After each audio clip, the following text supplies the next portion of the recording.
네, 이르면 다음 주부터 주요 국가에 대규모 특사단이 파견됩니다. 미국 특사로는 이종석 국정원장이, 또 중국 특사로는 박병석 전 국회의장이 유력하게 검토되고 있습니다. 박예린 기자가 취재했습니다. 이재명 대통령이 동맹과 우방국 등 주요국에 특사를 파견하기로 했습니다. 미국 특사론 오늘 임명장을 받은 이종석 국가정보원장이 검토되고 있습니다.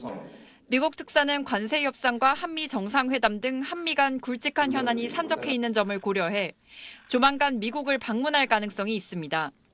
중국 특사론 대표적 중국통으로 꼽히는 박병석 전 국회의장이 유력하게 검토되고 있습니다. 이후 유럽연합 특사론 지난 대선에서 민주당에 합류해 상임총괄 선거대책위원장을 맡았던 윤여준 전 환경부 장관이 내정됐습니다. 총괄 선대위원장을 지낸 김부겸 전 국무총리와 강금실 전 법무부 장관은 각각 인도와 프랑스 특사를 맡습니다. 김진표 전 국회의장은 호주 특사로 가게 됩니다.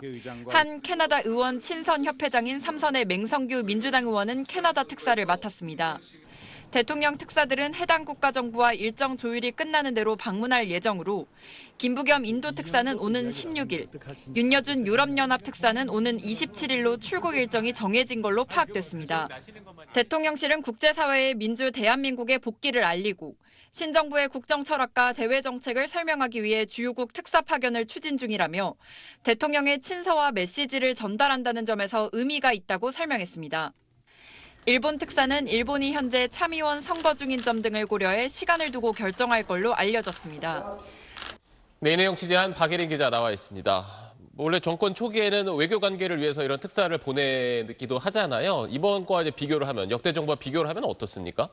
네, 우선 역대 대통령과 비교하면 특사 파견국 숫자가 많을 걸로 보입니다. 네. 박근혜 전 대통령은 당선인 시절, 그러니까 대통령 취임 전에 미국과 중국에 특사를 보냈습니다. 윤석열 전 대통령은 취임 초기 미국과 유럽연합 역시 두 곳에 특사를 보냈습니다. 이번처럼 인수위원회 없이 취임했던 문재인 전 대통령은 취임 초 미국, 중국, 일본, 러시아, 유럽연합 이렇게 5개국의 특사를 파견했습니다. 그런데 이번엔 4강 국가 외에 호주, 인도, 프랑스, 캐나다에도 특사를 파견하기로 했습니다.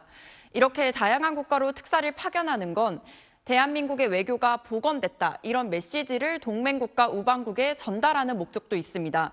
또 캐나다, 호주 같은 경우엔 K-방산 협력 등과 관련한 논의가 활발하게 진행되는 국가들이기도 합니다. 이 대통령이 대선 후보 시절 공약으로 내세웠던 세계 4대 방위산업 강국과 같은 그런 비전을 실천하는 외교적 포석으로도 읽히는 대목이기도 합니다. 네, 가장 여러 군데 특사가 갔지만 아무래도 미국에 가장 관심인데, 미국의 대통령 특사가 간다면 한미 정상회담을 조율하는 게 가장 큰 현안이라고 봐야겠죠? 네, 맞습니다. 다음 주 초에 원래 마코 루비오 미국 국무장관이 방한할 걸로 예정이 됐는데 이게 결국 무산됐습니다. 네. 당초 루비오 장관 방한에 맞춰 한미 정상회담이 조율될 거란 관측이 우세했는데 대통령실 관계자는 루비오 국무장관 방안이 무산된 것과는 별개로 외교 채널을 통해서 한미 정상회담 일정을 조율하고 있다, 이렇게 전했습니다. 이를 바탕으로 미국 특사가 미국으로 가서 정상회담 일정을 조율할 가능성도 점쳐지고 있습니다.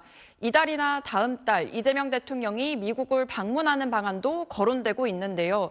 만약 트럼프 대통령 측과 이 대통령의 방미 정상회담 일정이 원활하게 조율이 되지 않는다면 다음 계기는 오는 9월 초로 예정된 유엔 총회에서의 양자회담이 될 거란 분석도 나오고 있습니다. 네, 알겠습니다. 지금까지 대통령실 취재하는 박예린 기자였습니다.